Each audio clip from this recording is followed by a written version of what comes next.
Si en ce moment, tu ne sais plus quoi faire, ce que je vais te dire va peut-être te surprendre.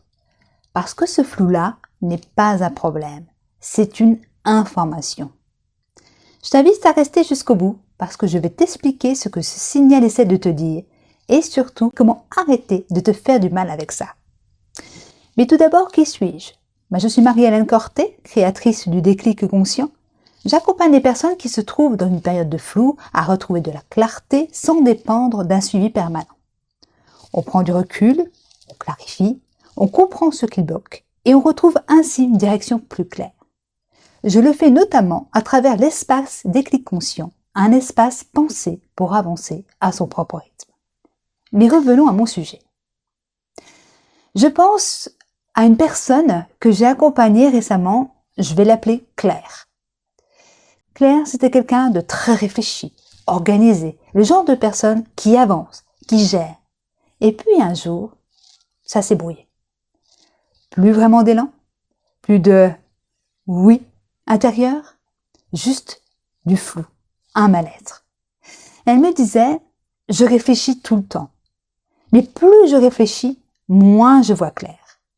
Et plus elle ne savait pas quoi faire, plus elle commençait à stresser. Elle doutait d'elle. Elle avait peur de se tromper, peur de perdre du temps et surtout peur de rester comme ça.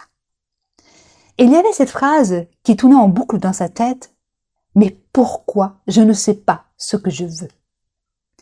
Et puis un jour, elle a eu ce déclic. Un déclic qui honnêtement allait lui changer sa vie. Elle a compris que son problème n'était pas qu'elle n'avait pas de réponse. Son problème, c'était qu'elle voulait une réponse là, tout de suite, maintenant.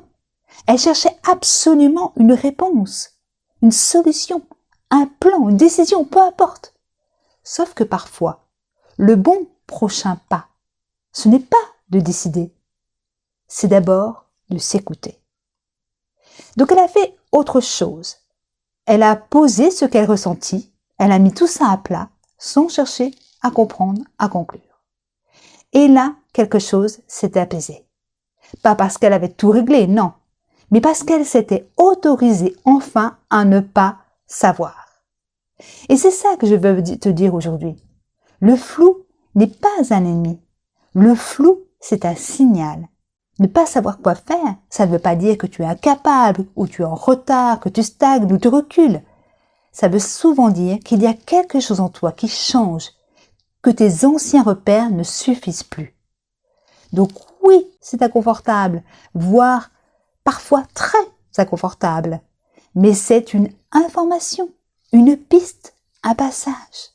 Si en ce moment tu es dans le flou, essaie juste de ne pas te juger. Ne cherche pas forcément à résoudre tout de suite, à trouver une solution. Commence déjà par t'écouter. Parce que parfois, ne pas savoir quoi faire, c'est exactement l'endroit où quelque chose commence à se clarifier. Chaque lundi, je te partage une capsule comme celle-ci autour d'une situation, d'un ressenti ou d'un déclic. Si ça te parle, on se retrouve lundi prochain.